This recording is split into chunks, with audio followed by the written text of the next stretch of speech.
तो क्या हाल है दोस्तों। इससे पहले मैंने डीएलएड के थर्ड सेमेस्टर गणित का राजन मॉडल पेपर के सवाल नंबर 18 तक करा दिया था और इस क्लास में मैं सवाल नंबर 19 अति लघु से शुरू कराने जा रहा हूँ।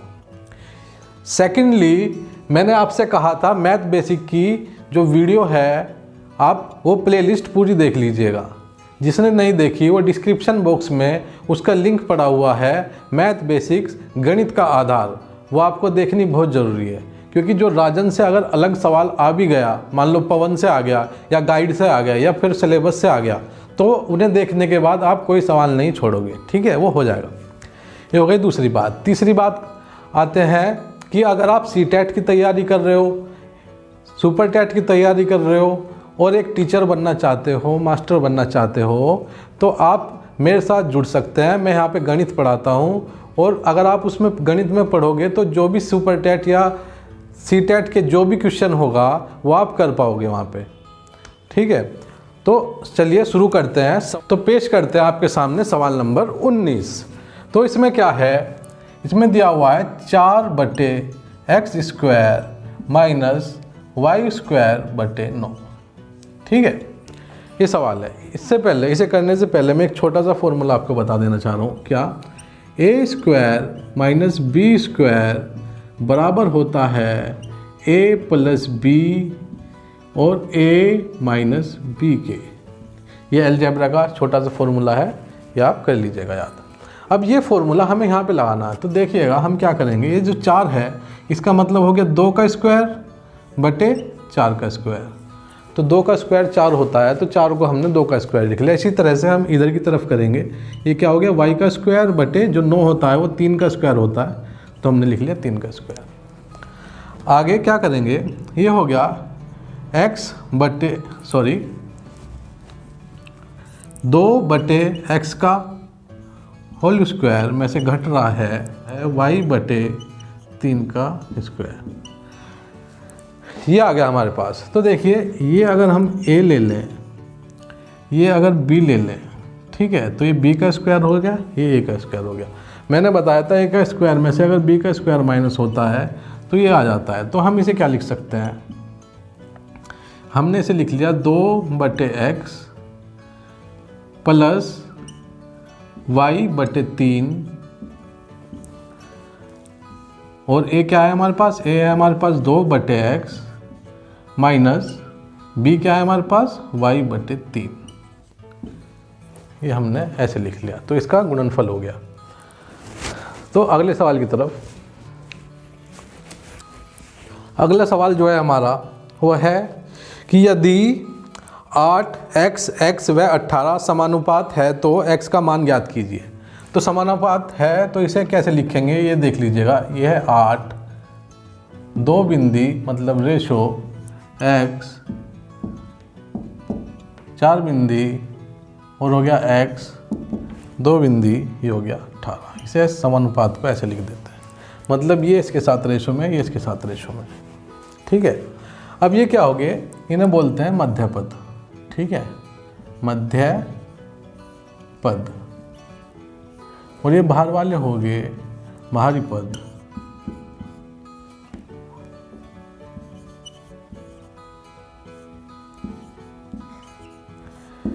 अब इसे सवाल को कैसे करना होता है, x का मान हमें ज्ञात करना है। तो हम क्या करेंगे, जो बाहर वाले हैं उन्हें गुणा में लिख लेंगे, बाहर वाले को एक तरफ कर लेंगे और अंदर वाले को, मध्य पद को एक तरफ कर लेंगे। तो मैंने इसे ऐसे लिख लिया। अब आगे क्या करना है, अब ये क्या है 2x, तो ये हो जाएगा x²। ये यहाँ पे क्या हो गया 8 गुणा 18। जब ये स्क्वायर हटेगा तो इधर जाने के बाद ये बन जाएगा रूट।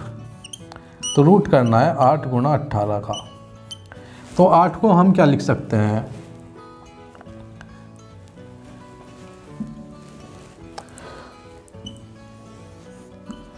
तो इसको हम क्या लिख सकते हैं, ये रूट 8 गुणा 18, मैं फिर से लिख देता हूँ, 18 बराबर x²। सॉरी, x² तो इधर चले गया था। तो अब हम 8 को तोड़ लेंगे, क्या हो गया 2 गुणा 2 गुणा 2, 2 दूनी 4 दूनी 8।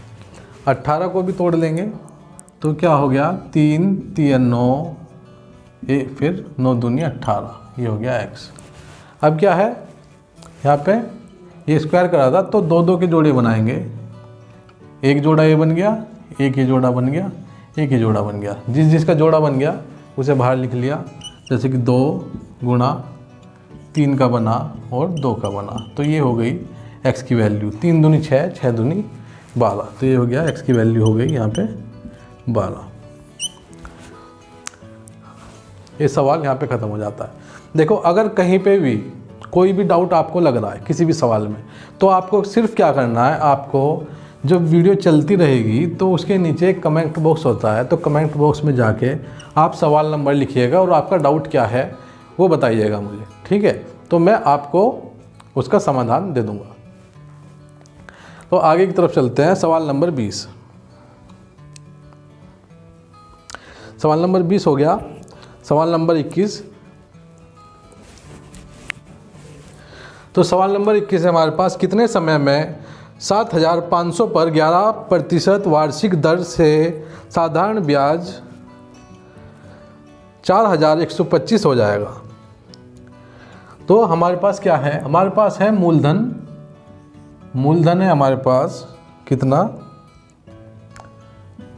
7520, दर है हमारे पास, दर है हमारे पास मतलब कि रेट कितना है 11% का, और हमारे पास क्या है जो बाद में आया ब्याज इंटरेस्ट कितना आया 4125, ठीक है, तो ये हो गया ब्याज जो उसने सवाल में दिया हुआ है। अब हमारे पास क्या है फॉर्मूला है, क्या है कि जो ब्याज होता है वो बराबर होता है, मैं लिख दे रहा हूँ पूरा, जो ब्याज होता है वो बराबर होता है मूलधन गुणा दर गुणा समय बटे 100। हमारे से क्या पूछा है, हमारे से पूछा समय, इसमें ये हमारे से पूछा है, तो जो जो हमें पता है वो हम यहाँ पे लिख देंगे। ब्याज हमारे पास कितना है 4125, मूलधन है हमारे पास 7500 और दर है हमारे पास 11% की, और समय हमें निकालना है ये टाइम बटे 100। अब हमें क्या करना है, इसे काट दे रहे हैं, चलो हमने काट दिया। अब टाइम उधर रह जाएगा तो टाइम बराबर हो जाएगा 4 1 2 5। अब जब ये 75 इक्वल टू से दूसरी तरफ जाएगा, बराबर से दूसरी तरफ जाएगा, ये यहाँ पे गुणा में है, दूसरी तरफ जाते ही ये क्या भाग में बदल जाएगा।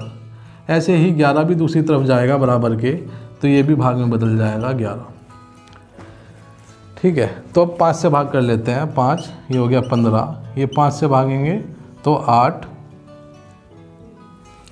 8 2 5। अब फिर 5 से कर लेते हैं, 5 तिया 5 16 5। अब ये 11 से कट जाएगा, 11 एकम पंजे और 3 पंजे, तो ये आ गया हमारा टोटल 5 साल का समय आ गया। तो अगला सवाल जो है सवाल नंबर 22, ये मैं करा चुका हूँ इससे पहले वाली वीडियो में।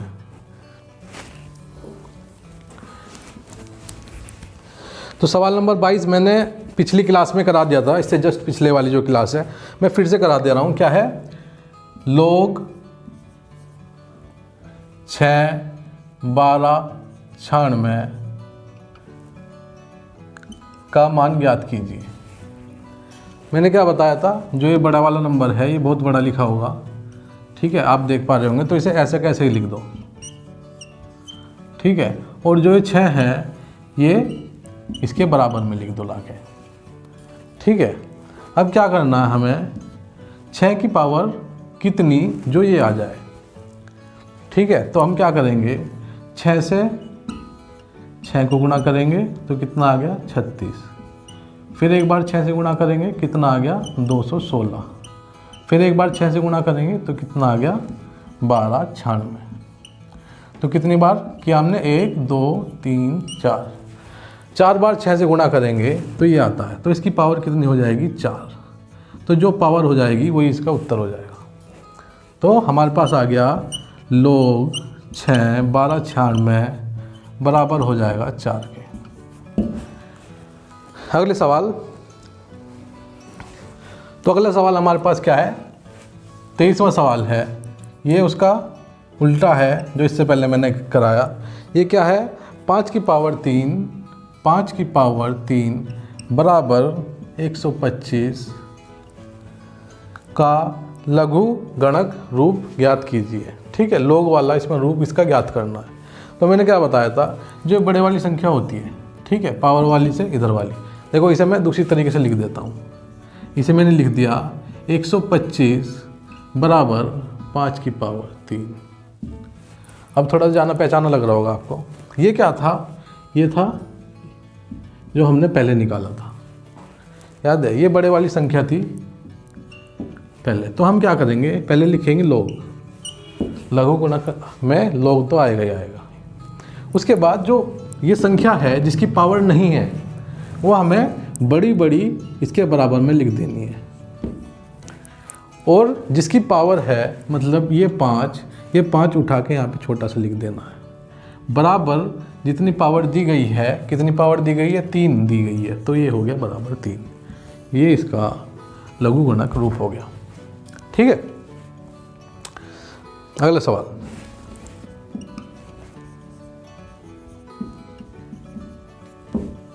तो ये हो गया सवाल नंबर 24वां। इसमें समुच्चय ए दिया हुआ है 8 12 15 16, समुच्चय बी दिया हुआ है 8 15 17 20। ठीक है, और ए यूनियन बी बताना है और ए इंटरसेक्शन बी बताना है। तो पहले भी मैं पिछली क्लास में सवाल कराया था, मैंने फिर से करा दे रहा हूँ यहाँ पे। देखो ए यूनियन बी का मतलब होता है कि हमें सारे नंबर, ये जितने भी सारे ऊपर नंबर दिख रहे हैं वो सारे लिखने हैं। ठीक है, लेकिन कोई भी नंबर 2 बार नहीं लिखना है। तो हम शुरू करते हैं यहाँ पे। देखो ये हो जाएगा ए यूनियन बी बराबर, तो हमने लिखा 8, ऊपर वाला तो पूरा ही लिख दो, 8 12 15 16 लिख दिया। उसके बाद 8 हमारा हो गया, उसके बाद 15 भी हो गया, 17 और 20 नहीं हुआ तो वो भी लिख लिया हमने 17 और 20। तो ये हो गया इसका ए यूनियन बी। अब ए इंटरसेक्शन बी का क्या मतलब है, इस साइन को बोलते हैं इंटरसेक्शन। ठीक है, इंटरसेक्शन का मतलब क्या होता है, इंटरसेक्शन का मतलब होता है, देखो कोई भी चीज़ आपस में टकराती है तो जहाँ वो टकराती है उसे बोलते हैं इंटरसेक्शन। तो अगर मैं बना दूँ ये ए है, ये बी है, तो टकराया क्या, ये टकराया। इसका मतलब हुआ हम क्या करेंगे, जो दोनों में है, जैसे कि दोनों में क्या 8 पे गोला कर लिया, 15 है, दोनों पे गोला कर लिया, 12 नीचे नहीं है, 16 नीचे नहीं है। तो जिस पे गोला हुआ उन्हें छोड़ के हम सारे लिख देंगे, मतलब कि 12 16 17 20। तो ये हो जाएगा ए इंटरसेक्शन बी बराबर इतना हो गया। तो सवाल नंबर 24 था। 25वें की तरफ बढ़ते हैं। तो 25वें में क्या है, 8 मीटर लंबी, तो एक दीवार बनाते हैं पहले। देखो ये मैंने दीवार बनाई,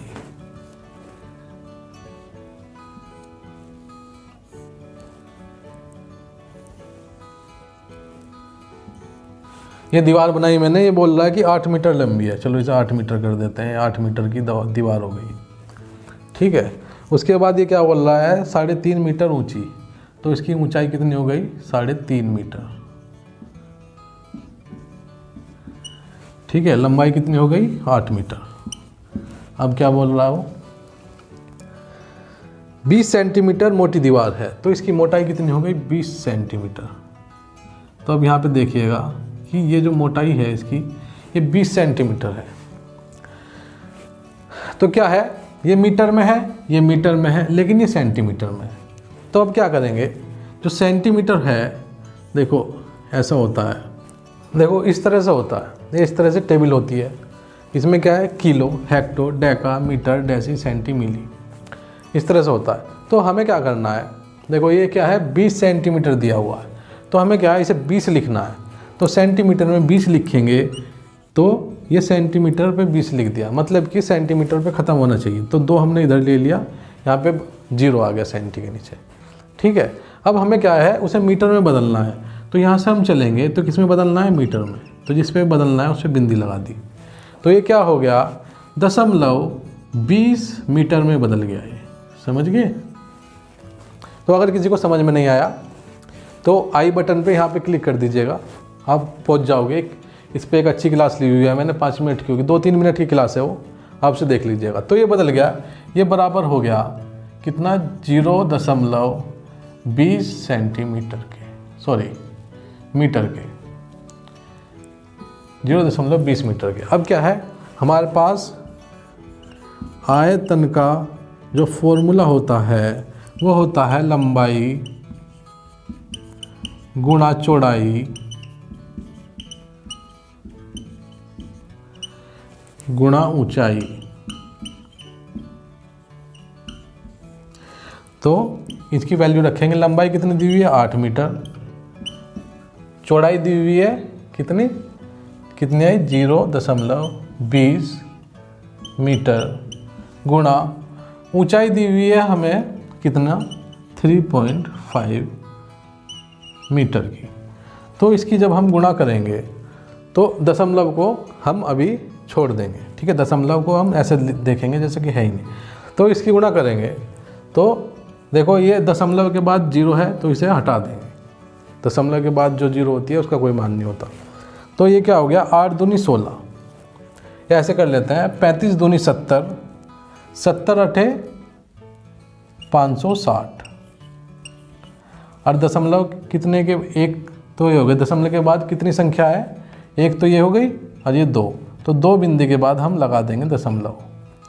और यहाँ पे मीटर कितने हैं, 1 मीटर ये हो गया, 1 मीटर ये हो गया, 3 मीटर हो गए। तो यहाँ मीटर 3 हो गए, यहाँ 3 लिख दिया। ठीक है, ये हो गया 5.6। मैंने बताया दशमलव के बाद अगर 0 होती है किसी नंबर के बाद में तो उसका कोई मोल नहीं होता है, तो उसे हम हटा देंगे। तो ये आ गया 5.6 मीटर क्यूब। अगले लेक्चर में मिलते हैं, तब तक के लिए धन्यवाद।